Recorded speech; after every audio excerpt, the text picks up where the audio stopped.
Alors Paul, bonjour. Bonjour. Merci beaucoup d'avoir accepté cette interview. Euh, euh, on va pouvoir démarrer directement parce que je pense qu'on a plein de choses à se dire. Euh, Première question, qu'est-ce que vous diriez si vous deviez vous présenter? Alors, la question, elle est super large. Ouais. C'est moi, personnellement, ce que je pense de moi ou professionnellement? De manière générale, après, c'est vrai qu'on est sur une Alors, thématique autour du travail, donc forcément, l'intérêt, ça va être de porter l'accent euh, sur le métier, mais la présentation vraiment la plus libre. ok. Bah, elle est finalement super courte parce que aujourd'hui, moi, je me définis comme quelqu'un qui a envie de vivre un maximum d'expérience pour me connaître le mieux possible.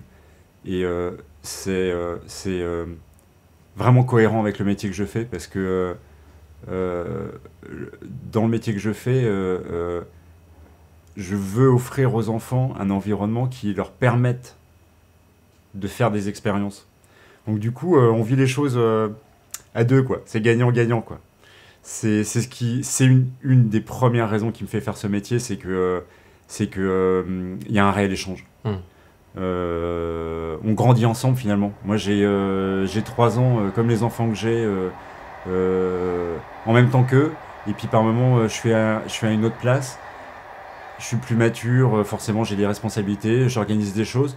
Mais on découvre les choses ensemble. Et c'est ce qui fait que voilà, je suis bien en ce moment avec ça, quoi. Hmm. Donc moi, je me définis comme quelqu'un qui a envie de vivre des expériences. Hmm. Voilà. Et tiens, je viens de noter que j'ai repris le vouvoiement. Mais C'est professionnalisme. voilà, c'est ça. Euh, ça va venir, on va voir le sens qu'aura le tutoiement, mais euh, qu'est-ce qui vous a amené à accepter cette interview? Bah justement, il y a un échange, quoi. Moi, je l'ai vu tout de suite en te rencontrant. Hmm. Moi, il m'a fallu une fraction de seconde pour voir qu'il y avait un échange possible. Et bah, je passe pas à côté de ça parce que c'est rare. Euh, Moi, c'est mon point de vue, mais c'est mon point de vue et je fais partie de ces gens-là, mais on a tous peur de l'autre, on a tous peur de l'environnement dans lequel on vit, on a toujours peur de notre avenir. Et quand tout d'un coup on peut avoir percevoir la lumière et la saisir pour s'éclairer un peu plus, je trouve ça dommage de passer à côté. Donc j'ai absolument pas l'impression de me mettre en danger, au Ouais. contraire. Hmm. C'est l'inverse, quoi, qui se passe. Donc c'est vraiment volontiers que je viens là, quoi. C'est vraiment pas une purge que de venir Hmm. passer du temps avec toi. Là, du coup, le tutoiement peut s'introduire, mais quand tu parles de, de, de percer la lumière, qu'est-ce que tu entends par là? De percer la lumière, non, j'ai pas dit percer la lumière, c'est de je vois la lumière et je la saisis, quoi. J'en profite pour m'éclairer un peu plus, quoi. Hmm. C'est moi je considère que chaque acte il démarre pour chacun, hein, c'est mon point de vue, hein, mais je considère que chaque acte est purement égoïste Hmm. et qu'à partir de là, quand on satisfait ça, soit on le garde pour soi, soit on le partage avec les autres. Hmm. Mais il faut satisfaire ça. Moi c'est un cheval de bataille, quoi. C'est important de se faire plaisir dans ce qu'on fait, sinon on le fait pas bien, quoi. Enfin, en tout cas, moi, je le fais pas bien, hein. Quand je fais un truc et que j'ai pas envie de le faire, c'est clairement destructeur, quoi. Ouais. Donc là, bah, j'en profite, il y a une lumière, bah, je la saisis, quoi. Hmm. Et puis, bah, si ça peut apporter des choses à d'autres personnes, bah, tant mieux, quoi. Hmm. Oui, c'est en ça que cette lumière euh, peut percer, on va dire, Ouais, quand elle peut être ouais. Puis partagée. j'en sais rien, hein. Hmm. Et peut-être que je vais avoir l'opportunité d'alimenter ce Ouais. feu, quoi, et qui va devenir plus gros, quoi. Donc, Ben, encore une fois, hein, merci beaucoup hein, pour ta confiance. Merci à toi aussi, hein. C'est toi qui as tendu la torche, hein. C'est vrai. Euh, Bon, alors, on va y aller tranquillement. Enfin, j'ai voulu le faire un peu par thématique. Bon, ça paraissait là, du coup, un peu plus évident d'essayer, en fait, de faire un peu une partie introductive pour que tu puisses continuer un petit peu à te présenter, connaître un peu bah, qui tu es, ton parcours. Je trouvais ça aussi intéressant, après, qu'on puisse aborder une dimension, on va dire, un peu plus euh, formelle, mais tout en y mettant aussi de l'authenticité, mais présenter aussi un peu ce métier oui, à travers le cadre de formation, le cadre de travail. Il y a pas mal de choses à en dire. Je trouvais que c'était aussi intéressant de parler du relationnel avec les parents, parce que ça reste vraiment le nœud central de la communication. Alors, le relationnel avec les enfants, c'est aussi une partie qui est importante et qui serait même la plus importante, parce que je pense qu'elle va pouvoir vraiment bien démontrer à quel point c'est un métier qui est beau, qui est noble. En fait, c'est très lié. C'est très très lié parce que quand on s'entend mal avec les parents, Ouais. c'est destructeur pour l'enfant. Donc Oui. c'est très très lié. Le, le lien, le dialogue, l'échange, il doit être avec tout l'environnement. Mm. Il faut que ça soit cohérent, quoi. Ouais. Si à un moment donné ça bloque, c'est tout le système qui s'arrête. C'est clair, bah, je pense qu'on arrivera certainement un petit peu à en parler, essayer un peu de le montrer en quoi c'est justement presque un air de la guerre, hein. Cette communication avec les parents, plus elle est de qualité, plus ça permet aussi de faciliter le travail. Et il y a une dernière partie qui sera intéressante aussi, on pourra aussi parler un peu plus des représentations et puis toute la médiatisation, entre guillemets, que l'on peut faire aussi autour de ce métier, hein. Un métier qui reste encore quand même en manque de reconnaissance parmi tant d'autres métiers. Alors oui, quand on a préparé le portrait vidéo de ton interview, alors des infos que tu m'avais transmises, notamment écrites sur ton parcours professionnel, en fait, on apprend donc que tu as été d'abord horticulteur, comédien, metteur en scène de théâtre et finalement coach d'artiste. C'est quand même pas mal de choses, et tu écris cette phrase quand même qui est assez interpellante. C'est en exerçant donc cette dernière profession, coach d'artiste, que le métier d'assistant maternel m'est apparu comme une évidence. Les adultes ne s'autorisent pas tous à être qui ils sont s'ils n'ont pas eu un jour la liberté de se découvrir. Euh, du coup, première petite question par rapport à ça, c'est comment on passe du milieu du théâtre au milieu professionnel de la petite enfance? Bah, très simplement, en fait, parce que, en tout cas pour moi, c'est c'est extrêmement proche, en fait, parce que les artistes, on l'entend souvent dire, mais les bons artistes sont des enfants. Euh, les, et la même manière, j'ai envie de dire, quoi, les horticulteurs sont des enfants aussi, quoi. C'est à partir du moment où il y a du vivant dans ce qu'on fait, qu'on n'est pas dans, je prends un exemple simple, hein, mais qu'on n'est pas dans de la finance pure ou quelque chose d'abstrait, qu'on est dans quelque chose de vivant. Euh, euh, il y a un lien. Euh, je parle d'enfant, je sous-entends ouverture. Il y en a qui pourraient dire pureté ou je sais pas. Oui. C'est Innocence. voilà, c'est ça. C'est qu'il n'y a pas d'a priori. On va dans les choses sans trop calculer la conséquence, le résultat. Alors c'est mesuré parce que là je suis responsable d'enfants hein, quand même toute la journée. Mais euh, c'est exactement la même chose quand on est metteur en scène ou acteur. Il y a un cadre, il y a un texte, il y a une mise en scène. Celui qu'on va qualifier de génie, c'est celui qui va bien comprendre ce cadre-là. Il va en jouer, il va en sortir, il va montrer les limites du cadre, etc. C'est exactement pareil pour un enfant. Quand on pose un cadre qui est clair, l'enfant, il va en sortir sans arrêt, mais il va jamais en sortir de manière, comment dire, destructrice. Il y a de la remise en cause qui est positive derrière. Pour moi, c'est lié. Alors voilà, c'est arrivé parce que j'ai eu un enfant et que j'ai rencontré donc des gens qui travaillaient dans ce milieu-là et que ça m'a parlé tout de suite. J'ai vu que ce que je cherchais au fond, moi, à transmettre, il était à ce niveau-là. Pour moi, c'est l'essence de la vie, en fait. La transmission, c'est l'essence de la vie. Transmettre, c'est quoi d'autre, en fait, quoi. C'est soit on immortel, soit on transmet. Hein. Et bah, les tout petits enfants, ils sont vulnérables. Alors, s'il y a quelqu'un qui a compris cette chose-là, alors j'ai la prétention de dire ça, mais je me construis là-dedans, parce que je suis tout jeune dans le métier, mais si on peut apporter un environnement et un cadre qui permettent un développement qu'on pourrait qualifier d'optimal, en tout cas un développement, un vrai développement, qui soit propre à chacun, et ben c'est gagné.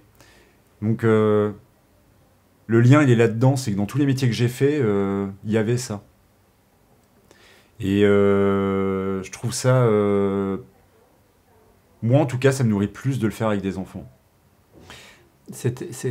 En t'écoutant, tu me dis si je suis un peu à côté ou pas. Ça me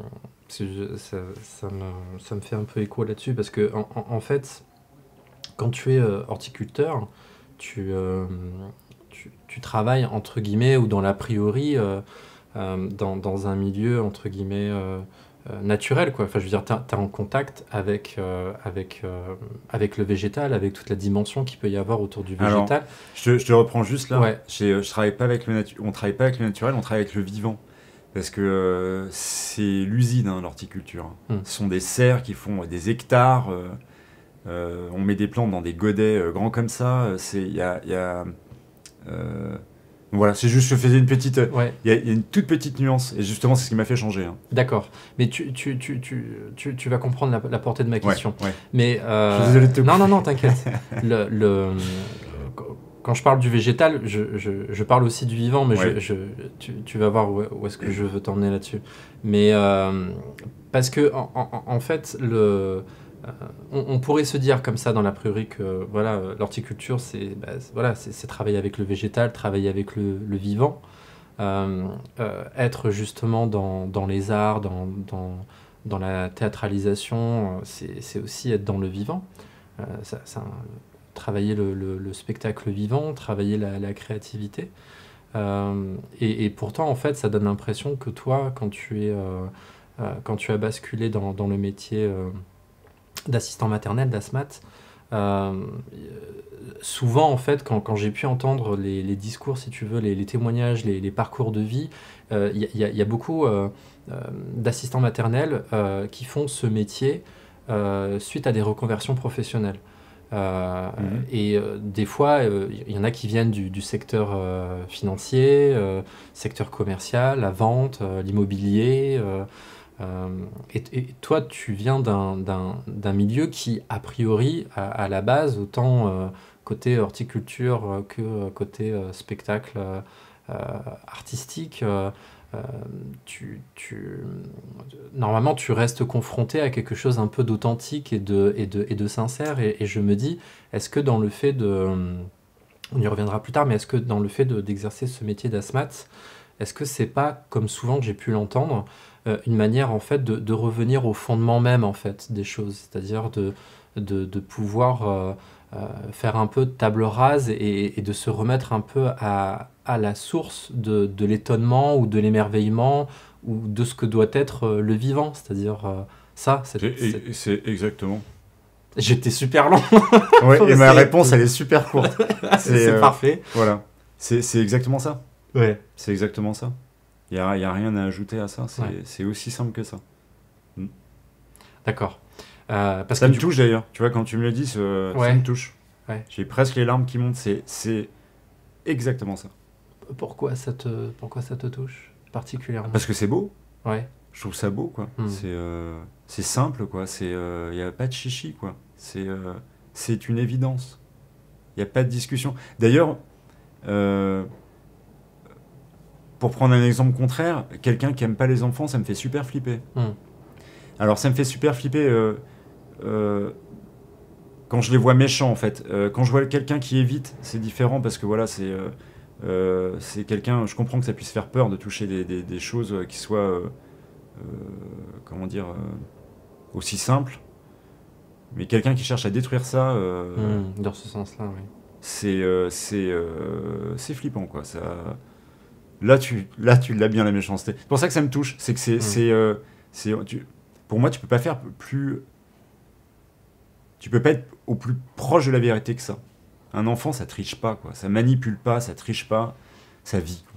Mais parce que, tu vois, c'est important enfin, que les gens sachent. Je travaille quand même beaucoup avec... Enfin, je suis dans une période où je travaille quand même pas mal avec avec pas mal d'assistants maternels. Donc, c'est pour ça que je me permets aussi un peu de faire avancer les choses. Et que je te remercie justement aussi de prendre la parole au nom de ce métier-là. Alors sans après rentrer trop dans le... T'es pas là pour être porte-parole de quoi que ce soit, mais je trouve que c'est intéressant justement de pouvoir, au-delà de ta vision, à mener aussi, ou inviter aussi les gens à prendre cette parole-là, cet échange-là, parce que je l'ai souvent entendu, bien que les parcours de vie soient très différents. C'est quand même souvent ce que j'ai entendu. Tu parlais tout à l'heure de pureté. J'ai rajouté le terme d'innocence parce que c'est un mot que j'ai souvent entendu. Il y a beaucoup d'asthmates font ce métier-là parce qu'ils parlent justement d'une envie de se reconnecter à travers l'enfant avec eux-mêmes et cette partie en fait d'innocence et de pureté. Et en fait, c'est bête, mais ce sont des mots qui ont été beaucoup vidés de leur substance, en fait, je trouve, socialement. La pureté, l'innocence, ça fait très gna-gna, quoi. Ça fait très, t'as pas encore compris les bases de la vie, quoi. Faut être dur dans la vie aujourd'hui, hein. C'est ça, alors que finalement, l'innocence et la pureté, c'est absolument pas incompatible avec le vivant. C'est peut-être même ce qui peut le définir. Ça veut pas dire naïf au sens péjoratif du terme. C'est être... quand on est conscient de ses faiblesses, on peut les améliorer ou pas. En tout cas, on peut faire en fonction, quoi. Moi, ce que je trouve dangereux, c'est c'est tout enfouir, quoi. C'est de passer à côté de qui on est, parce qu'on est malheureux toute la vie, et quand on est malheureux, ça fait tache d'huile, hein. On rend malheureux les gens qui sont autour de soi. Ça n'a pas de but, ça n'a pas un but constructif, quoi. Et c'est dommage. Moi, de mon point de vue, l'être humain, il est fait pour construire, hein. D'ailleurs, on le voit, on envahit tout partout, on s'adapte partout. On est doué pour ça, quoi. Donc, c'est dommage de pas l'exploiter, parce qu'on passe à côté de soi, quoi. Ça empêche pas de faire plein d'erreurs tout le temps. Enfin, de mon point de vue, c'est vraiment bon d'expérimenter tout le temps, quoi. Ça permet de savoir vraiment qui on est, effectivement. Ouais, voilà. Retrouver cette innocence, cette pureté-là, c'est aujourd'hui, c'est presque qualifié. Je le sous-entends comme ça quand tu le dis, mais c'est presque qualifié comme un acte de courage. Moi, je trouve ça complètement normal, en fait, quoi. C'est basique, quoi. On devrait apprendre ça, quoi. On devrait le réapprendre, en tout cas. Oui. Ouais. Donc c'est ça que tu es venu, toi, chercher à travers ce métier, comme ce que j'ai pu beaucoup entendre, c'est-à-dire à un moment donné, voilà, tu as ton parcours de vie, c'est bien d'avoir plusieurs métiers, d'exercer un peu plusieurs choses à droite et à gauche, et que dans tous les cas, revenir à un espèce de... revenir aux fondamentaux, quoi. Et effectivement, être assistant maternel, c'est peut-être aussi une manière de revenir à quelque chose de fondamental, parce que voilà, quand tu es au contact des enfants, effectivement, tu peux pas faire ce métier. Bon, on aura l'occasion d'y revenir, mais tu peux pas faire ce métier sans amour, quoi. Et que donc, du coup, être au contact de l'enfant, c'est vraiment à travers ses yeux une manière aussi de toujours perpétuellement de redécouvrir le monde, quoi, à travers les yeux d'un autre, mais une manière de redécouvrir le monde, quoi. Et ça, c'est quand même c'est une foule de surprises. Ta journée, elle est remplie de surprises. T'as des surprises tout le temps. On pourrait qualifier de positif, de négatif, peu importe, c'est vivant. T'as jamais les réactions que tu attends. Sauf quand tu connais bien les enfants et bon, tu sais quand tu vas donner un pain au chocolat, il va être content. Et non, je veux dire, dans les vraies choses, tu n'as jamais la réaction attendue et ça, c'est génial. Tu es tout le temps surpris. Donc, je veux dire que tes factures et tout ça, Hmm. t'es là, t'es nourri là. Ouais. Ça change éventuellement des relations adultes, des fois un peu trop prévisibles, quoi. Ouais, exactement, ouais. Bon, on aura l'occasion de développer, mais ça, voilà. En 20 minutes, là, ça permet un peu déjà de poser un peu un cadre et une couleur. Ouais, mais la phrase que tu as écrite là, Ouais, c'est quand même pas rien. Je voudrais bien qu'on ouais, revienne ouais, un ouais. peu dessus parce que euh, les adultes, pour que les gens l'entendent bien, les adultes ne s'autorisent pas tous à être qui ils sont s'ils n'ont pas eu un jour la liberté de se découvrir. Qu'est-ce que toi tu veux dire par là? Ce que je veux dire, c'est que euh,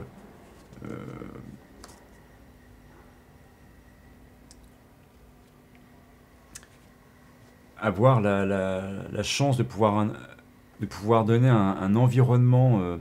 Alors attends, je veux vraiment revenir sur la phrase. Est-ce qu'elle est.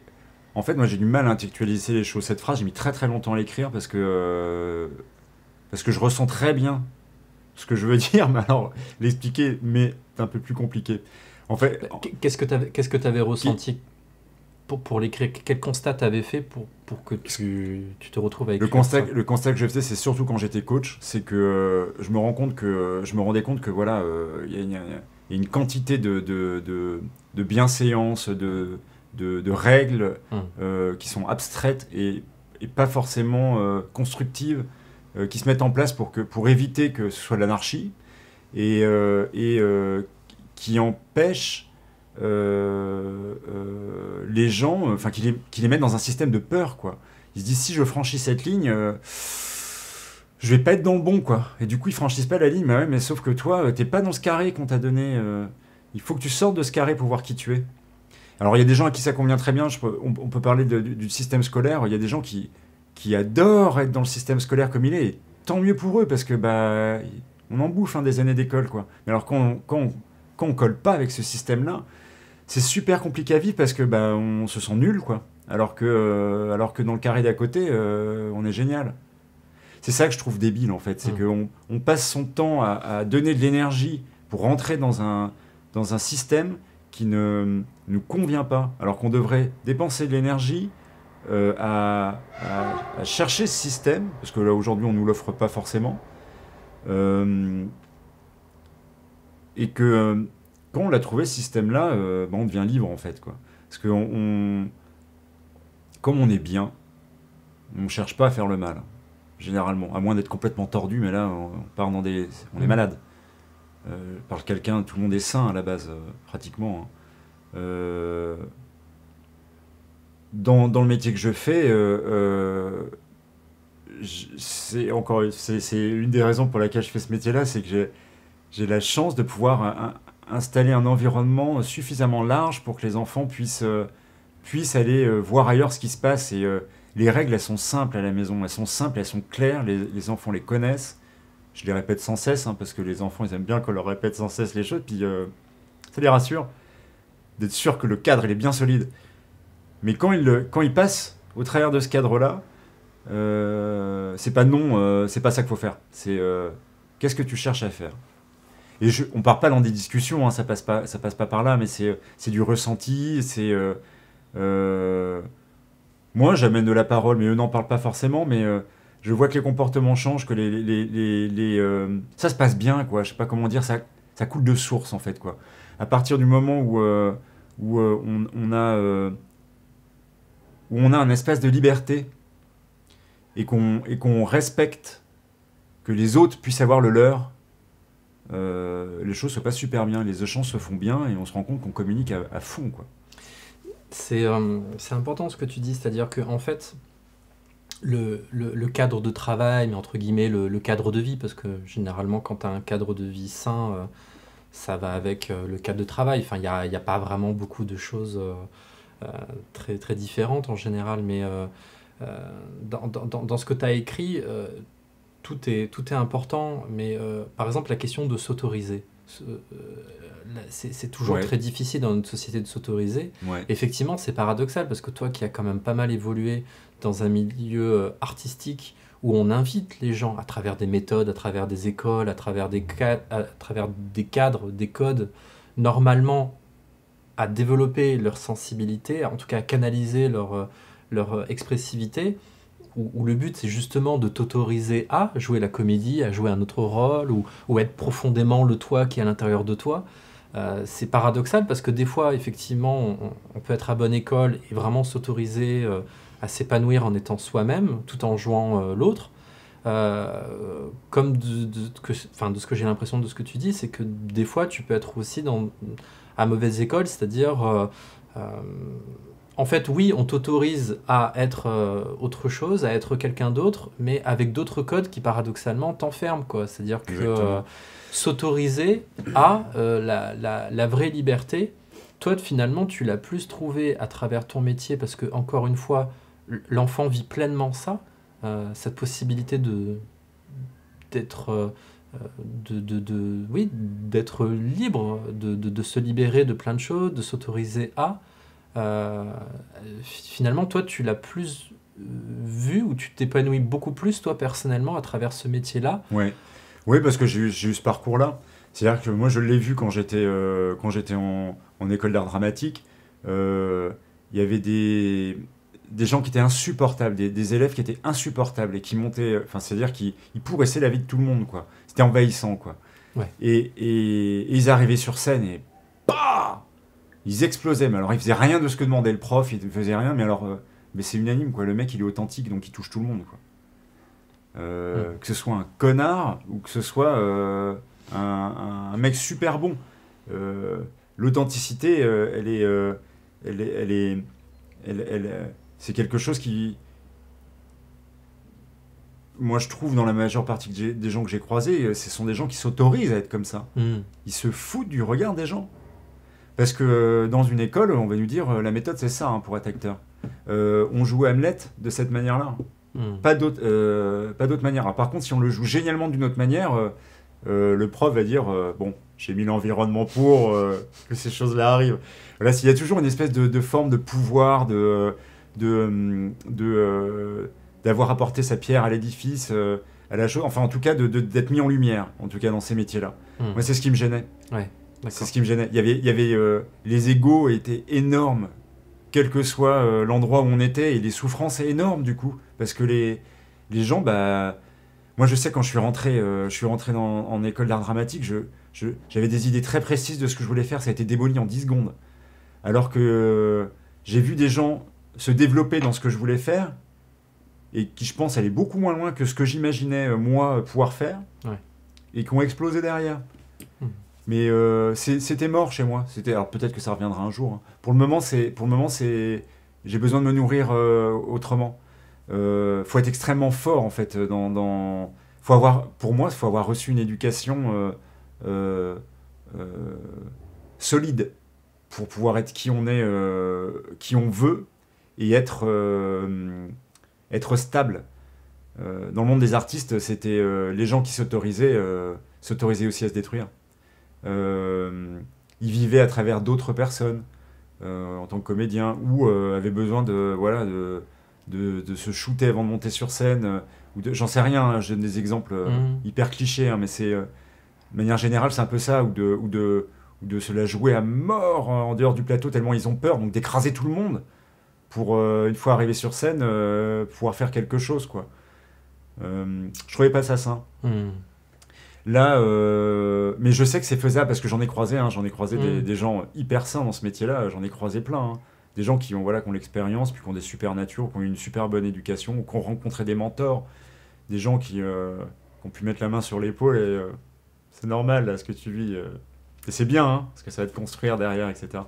Ben voilà, bon, là je sais qu'aujourd'hui, dans ma vie aujourd'hui, Mm.